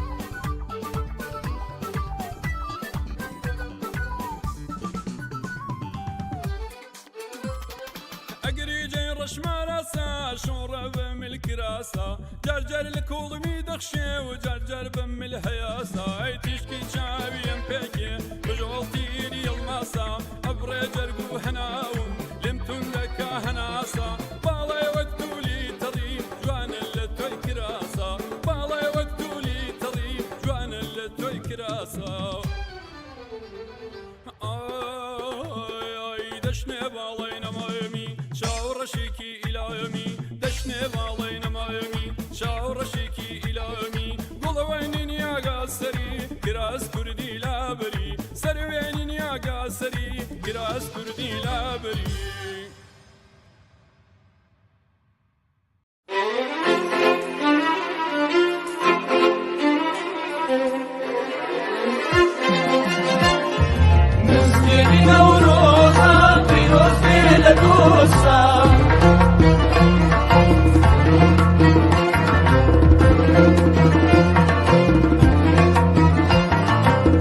مسكيني نوروزا رزقار بون لزنسان مسكيني نوروزا رزقار بون لزنسان آگر و رشبالك فيروز بيلا دوستان آگر و رشبالك فيروز بيلا دوستان فيروز بيلا دوستان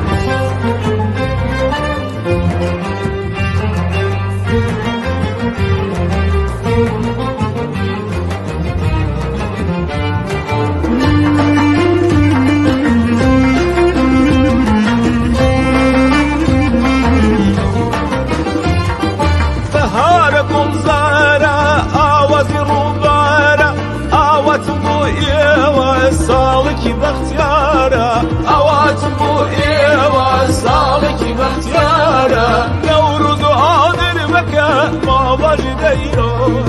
نورد عادر مكة ما وجد ايرانو وصارنا ابو امور مشهور سيرانو وصارنا ابو امور مشهور سيرانو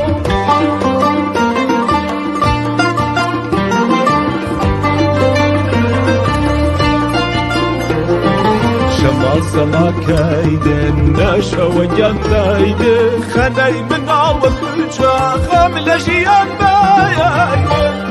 نوروزا نوروزا روجي تازا صوفي تازا أمرك نوروزا فيروزا فيروزا فيري تازا دنجي تازا لاهم فيروزا هتاي متاري هتاي متاري برشا من سوزي دياري من بداري برشا من سوزي دياري من بداري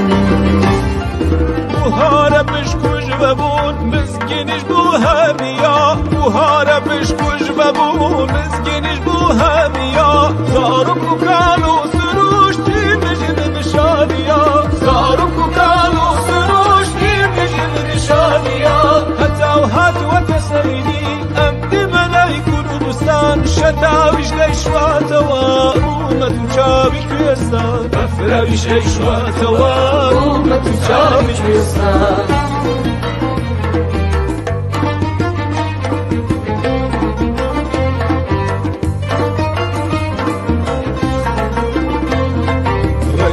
مربوطي من سور وزرد وصوزشي وجبنا أبسرشتا بسر ويشنا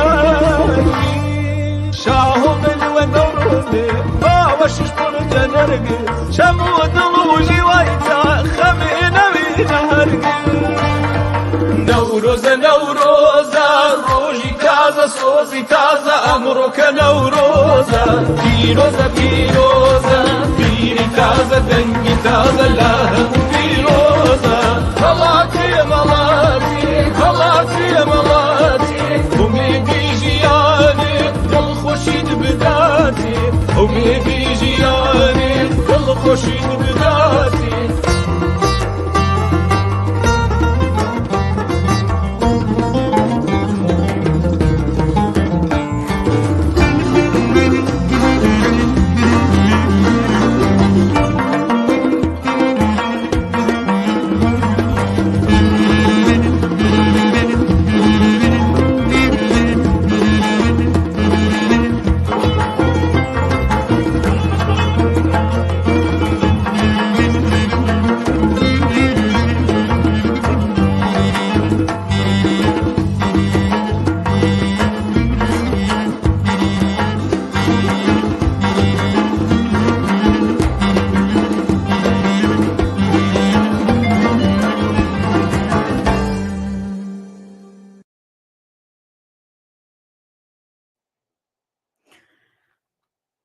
بەهارە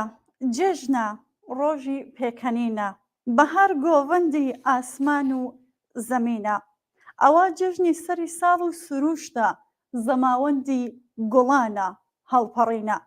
وەرە ئەی دڵبەرم خۆت دامەشارە کە ئەمڕۆ ڕۆژی دڵداری و ئەوینە.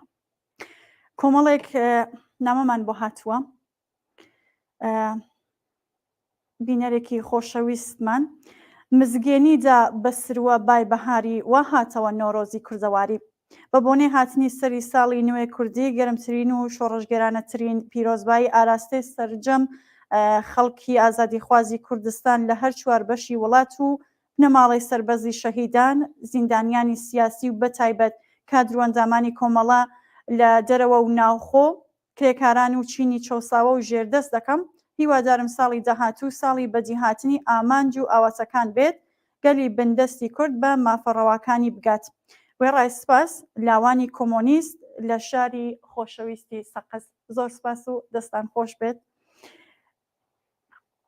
بینەرێکی ترمان شەهین لە شاری بۆکانەوە.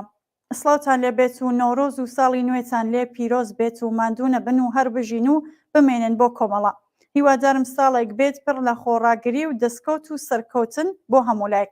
زۆر سپاس بۆ شەهینی خۆشەویست لە شاری بۆکانەوە. بینەرێکی ترمان سڵاو هاوڕێیان سەرچاوم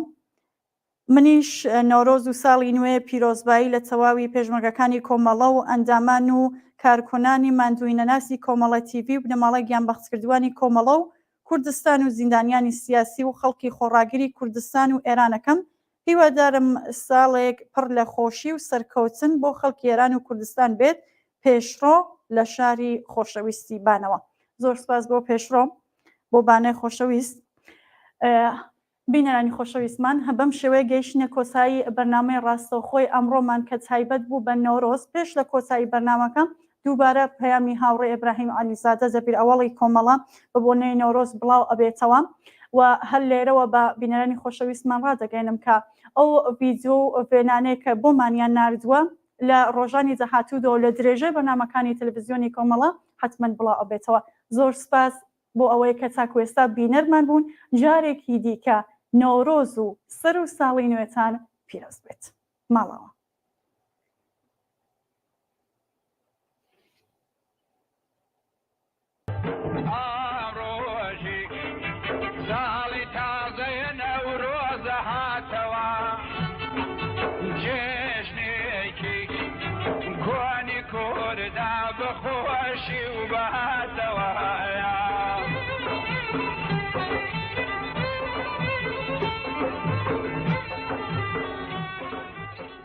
کۆمەڵانی خەڵکی کوردستان بەهار دێت و سروشتی ڕازاوە بە دیاری دێنێت و جارێکی دیکە هەمان وانەی گەورەی سەر لە نوێژیانەوە و سەر لە نوێ سازدانەوەمان بیردەخاتەوە. نەورۆز و ساڵی تازەتان پیرۆز بێت. ساڵێکی پڕ لە خۆشی و پڕ لە کامەرانی و سەرکەوتنتان بۆ ئاواتەخوازین. با لەم ڕۆژی نەورۆزەدا و لە یەکەم ڕۆژی ساڵی نوێدا جارێکی دیکە ڕێز لە یادی ئازیزترین ئازیزانمان بگرین، ئەوانەی کە سەربەرزانە ژیان و گیانیان لە پێناوی ئازادی و ژیانی ئاسوودە و یەکسان بۆ هەمووان بەخت کرد. ستایشی خۆراگری و دڵگەورەی بنەماڵە ئازیزەکانیان دەکەین. درود و سڵاو بۆ خەڵکی خۆراگری کوردستان کە دەست لە ناو دەستی یەک لە پێشوازی نەورۆزی ئەمساڵدا دیمەنێکی دیکە لە شۆڕشی ژینایان بە هەمووان نیشاندا. سڵاو لە ژنانێکی زانا و وشیاور و بوێر کە لە هەموو ئێران هەر لە زیندانەکانەوە تا سەرشەقامەکان پارێزگاری لە دەستکەوتەکانی شۆڕشەکەیان دەکەن. ئازیزان، ئەگەر ساڵی ڕابردوو بار قورسی قەیرانی ئابووری داڕماوی ئێران بە سەرسەری زۆربەی خەڵکی ئەو وڵاتەدا شکایەوە و ژیانی جەماوەری تا ئاستی ژیانێکی مەمرە و مەژی دابەزاند، ئەگەر هەژاری و بێکاری باڵی بەسەر ئەو وڵاتەدا کێشا، لە هەمان کاتدا دڵخۆشی و ئومێدمان ئەوەیە کە ساڵی خەبات و خۆراگری و کۆڵنەدان بوو. لە کوردستانی شۆڕژێر و بەلوچستانی خۆراگرەوە بگرە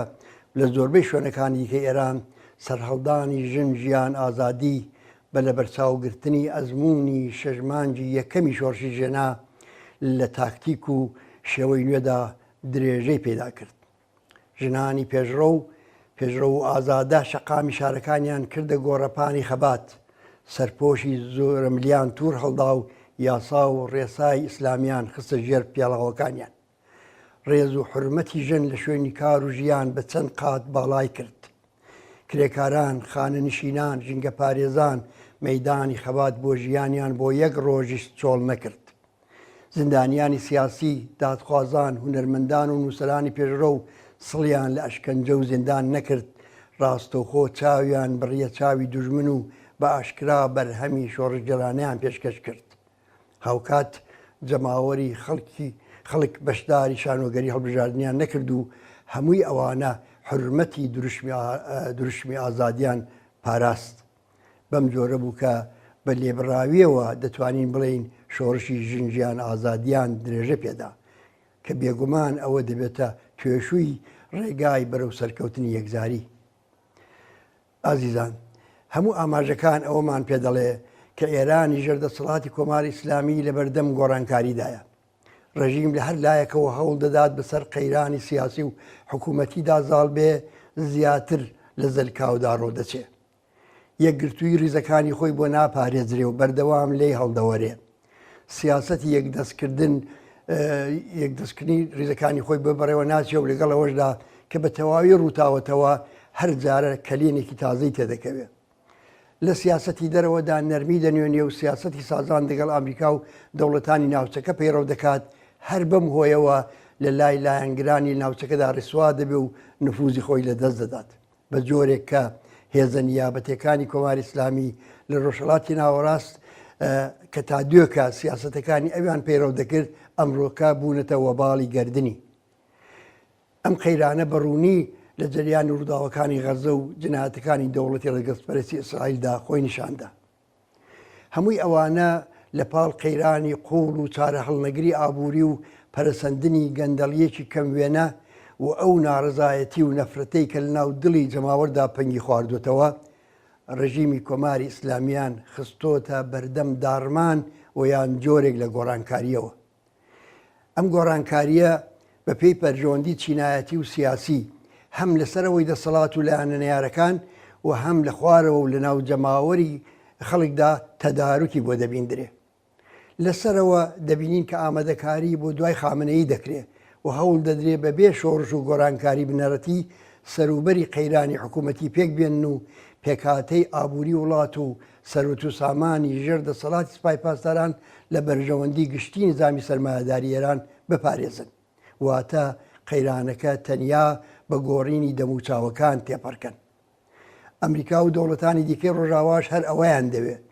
ئۆپۆزیسیۆنی دەسەڕاستیش ئەوەی دەوێت و هاواهەنگ لەگەڵ ئۆپۆزیسیۆنی دوورخراوە لە دەسەڵات لە ناوەوەی وڵات بە یارمەتی دەستگاگەلێکی زەبەلاحی تەبلیغاتی کە لە بەردەستیاندایە هەوڵ دەدەن دەسەڵاتی سیاسی بەو ئاقارەدا بەرن و بەدیلێکی دابینکەری بەرژەوەندەکانی خۆیان بۆ داهاتووی ئێران شکڵ پێ بدەن. بەڵام ئەوە تەنیا ئەگەر و تەنانەت بەهێزترین ئەگەریش نییە کە لە بەردەم کۆمەلگای ئێراندایە. لە خوارەوەش لە قوڵایی کۆمەلگادا گەرای شۆڕشێکی کۆمەڵایەتی دانراوە. لە ماوەی 5 ساڵی ڕابردوودا شاهدی گەلێک سەرهەڵدانی گەورە لە دژی کۆماری ئیسلامی بووین، وەکو ئەوەی کە لە ساڵەکانی 76 88 96 و 98 هەتاویدا ڕوویاندا. بەڵام لە شۆڕشی ژینادا خەڵک لە هەمان کاتدا کە نیشانیاندا ئەو ڕژیمیان ناوێ بەڕوونی نیشانیشیاندا کە چیان دەوێت. دروشمی ژنجیان ئازادی لە ناوەڕۆکی خۆیدا هەم استراتێژی ئەمڕۆی جەماوەری ڕاپەڕی بوو، هەم بەرنامەی داهاتووی ژیانی کۆمەلگا. ئەو دەستکەوتانی کە لە شۆڕشی ژینادا بەدەسهاتوون قابلی هەڵگەڕانەوە نین. لە بیرمانە کە ڕۆژێک لە ڕۆژان لە ڕوانگەی دامەزرێنەری کۆماری ئیسلامیەوە تەنانەت وەرزش و شەترەنجش حرام بوو، بە دوایدا ڤیدیۆ و ماهوارە و ئینتەرنێت قەدغەکران. ژنان بۆیان نەبوو بچنە وەرزشگاکان. وام دیتمان کە ڕژیم بە ناچار بەرامبەر بە هەمووی ئەوانە پاشەکشەی کرد. لە شۆڕشی ژینادا گەشتی ئێرشاد کۆکراوە، پۆشیشی ئیسلامی سرڕای یاسای یەک لە دوای یەک کە بۆی دادەندرێ بەکردەوە بوو بە دڵخواست. ڕاستەکە بە هەمووی ئەوانەشەوە ئەو ڕژیمە هێشتا هەر لەسەر کارە، بەڵام ئەو ڕاستیەش حاشا هەڵنەگرە کە بەرامبەر بە خەڵکو و بەرامبەر بە گۆڕانکاریەکاری زەمانە لە ناوەڕۆکدا شکستی خواردۆ و ڕەوتی پاشەکشەی ڕژیم تا ڕووخانی یەکجاری بەردەوامە. بەڵام ئازیزان، ئەزمموی 1.5 ساڵ شۆڕشی ژینا پێمان دەڵێ کە گرنگترین کەم و کۆری ئەو شۆڕشە نەبوون یا ورتر بڵین لاوازبوونی ڕێخستنی مەدەنیە لە هەموو بوارێکدا.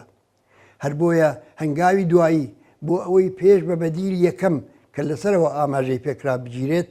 ئەوەیە کە جەماوەری تێکۆشەر لە هەر شوێنێکەن، لە کارگا و کارخانە، لە مەدرسە و زانکۆ، لە گەڕەکی شار و گوندەکان بە هەر ژمارەیە کێمکانی هەیە بەو ڕێکخراوانەی کە ئێستا هەن پەیوەست بن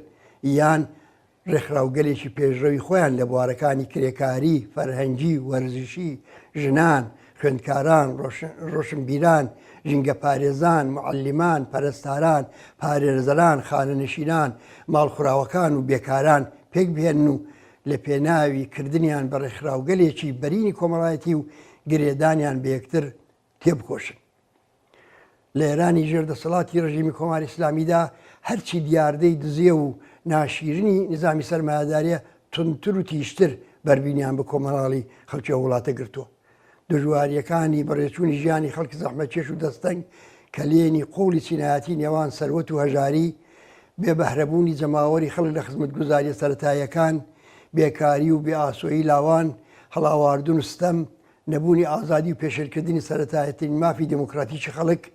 پەرەسەندنی جۆرەها دیاردەی ناشرینی کۆمەڵایەتی، هەمووی ئەوانە دەستیان داوەتە دەستیەک و کۆماری ئیسلامیان کردووە بە یەکێک لە دزێوترین ڕژیمەکانی و سەردەمە. لەم ئێرانەدا ڕژیمێک لە سەرکارە کە ئاکار و کردەوەی سیاسەت و فەلسەفە و بیر و بۆچوونی هەمووی مایەی شەرمەزاری بەشەریەتی سەردەمی ئەمن. هەلومەرجی سیاسی و کۆمەڵایەتی ئەمڕۆ ئێران ئەوەمان پێ دەڵێ کە لەلایەکەوە ئەو دۆخە قابلی تەحمل نییە و لایەکی دیکەشەوە بۆ گۆڕانکاری جدی لە داهاتوو ئێران خەڵکی ئەو وڵاتە ناتوانن بە هیچ هێزێک جگە لە هێزی خۆیان پشت ببەستن. جەماوەری خەڵکی کوردستان و ئێران لە خەبات دژ بە کۆنەپەرستی ڕژیمی ئیسلامیدا هەزینەیەکی قورسیان داوە. حکوومەتی ئیسلامی بە شوێن قەتڵعام بە شوێن قەتڵی حکوومەتی ژینادا زیاتر لە 600 کەسی لە زیندانەکان و لەسەر شەقامەکان کوشتووە تا بڵێسەکانی شۆڕشێک کە بە کوژرانی ژینای لاو داگیرسا بوو کە بکاتەوە. بە هەزاران کەسی بە تەقەی ڕاستەوخۆ بریندار کرد و دەیان هەزار کەسیشی خستە گۆشەی زیندانەکانەوە. حکوومەتی ئیسلامی دەبێ وەڵام دەرەوەی سەردەمە و جنایەتانە بێت کە بۆ داسەپاندنی چەسانەوەی بێسنوور، ستەمی نەتەوایەتی، ستەمی مەذهەبی، دواکەوت و ڕاگررتنی بە ئانقەسی ئابووری کوردستان کردوویەتی. جەماوەری خەڵکی تینووی ئازادی لە ئێران لە 100 سەدەی ڕابردوودا لەگەڵ ئیستیبدادی سەڵتەنەتی و کۆنەپەرستی مەذهەبی دەسەویەخە بوون. بێگومان لە درێژە و لە ئاکامی خەباتی ئەمڕۆیاندا نظامێک بنیاد دەنێن کە تێیدا ئیعدام و شکنجە ئاسەواری نابێت، زیندانی سیاسی بوونی نابێت، پێشێلکرانی مافەکانی خەڵکو و ئەوانەی ئازادی سیاسیەکان زەوت دەکەن محاکەمە و ناچار بە وەڵامدانەوە دەکرێن. گەلێک لەوەش زیاتر دابینکردنی ژیانی شایستە ئینسان لە ئێرانێکدا کە لە دەریایەک لە سەروەتی ژێرزەوی و میلیۆنها ئینسانی ئامادە بەکار بەهرەمەندە ئاوات و بەرنمەیەکی خەیاڵی نییە، دەبێ بنەمای دەسەڵاتی داهاتوو بێت. چونکە ئەوڕۆ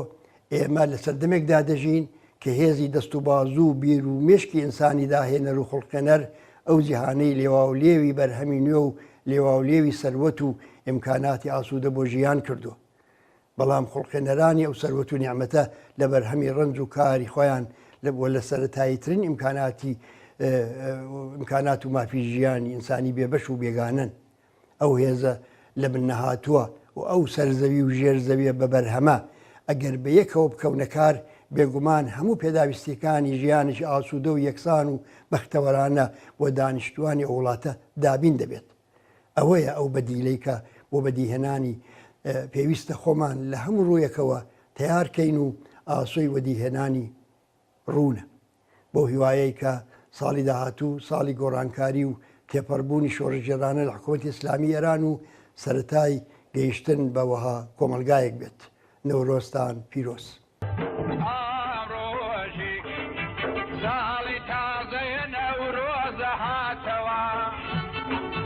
جێژنێکی کوانی کووردا بخۆ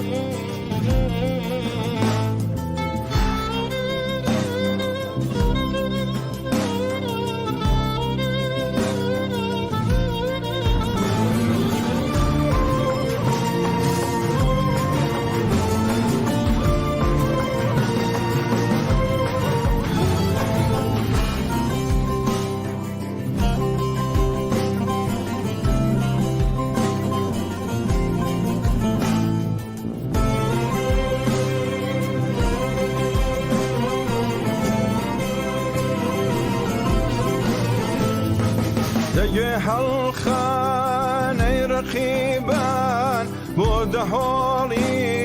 مەرگی خۆتان خۆشیتان بێ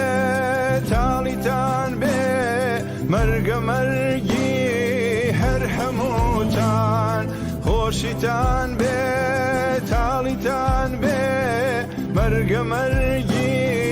هەر هەمووتان خەیاڵ ناکەن لە دووکاڵی خۆمپەراتان هەڵەی نێمە لە دەست تۆفی گەردان بە پایلالە هەڵەی نێمە لە دەست تۆفی گەردان بە پایلالە هەڵەی نێمە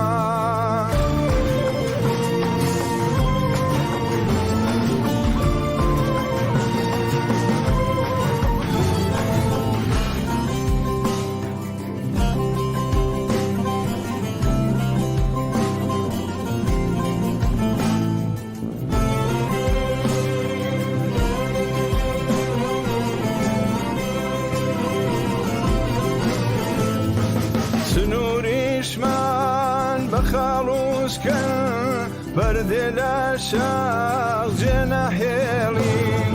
پەلو پۆمان بە خوێن بگرێن ڕەزێ لە شاخ جێنەهێڵین پەلو پۆمان بە خوێن بگرێن ڕەزێ لە شاخ جێنەهێڵین ئەوە ئێمەین پێ لاگەن نیشتمانمان لە کۆشتایە لە نێو شاختەی بەوری شەودا ڕۆژی خاکمان لە سنگدایە لە نێو شاختەی بەوری شەودا ڕۆژی خاکمان لە سنگدایە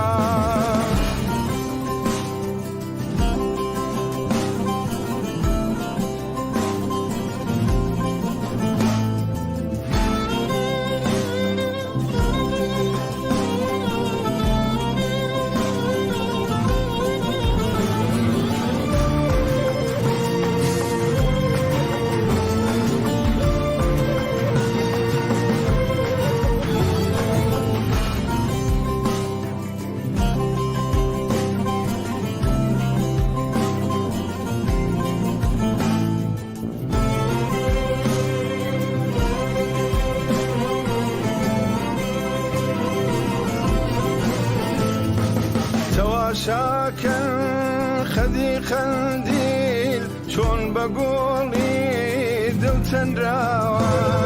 بە ڕۆژی سوور شابڵەخی سوور چۆن لە ئاماد بەسێڵاوە بە ڕۆژی سوور شابڵەخی سوور چۆن لە ئاماد بەسێڵاوە خەیاڵ ناکەن بەبرینی ئاسکە قاندیل لە ڕەوتکاوێ بە دووکاڵی کوردستانم مانگی هیوا لە کۆشکاوێ بە دووکاڵی کوردستانم مانگی هیوا ئامڕۆژی ساڵی تازەیە نەورۆزە هاتەوە جێژنێکی کۆنی کووردا بەخۆشی و بەهاتەوە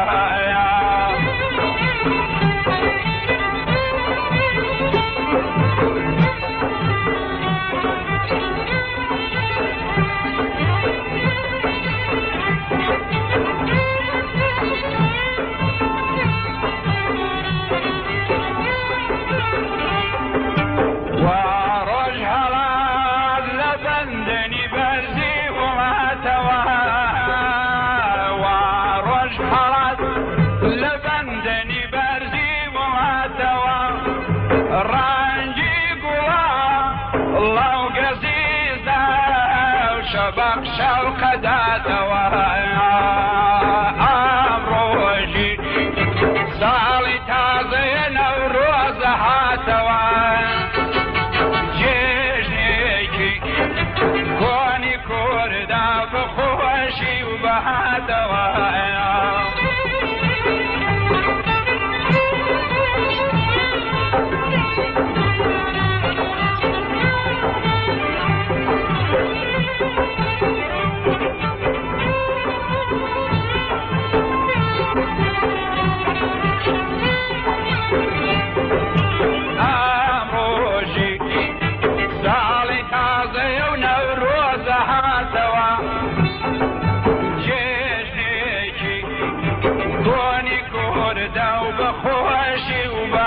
دوايا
خلبار وكي جيلج كلشن وكاكي شو خلبار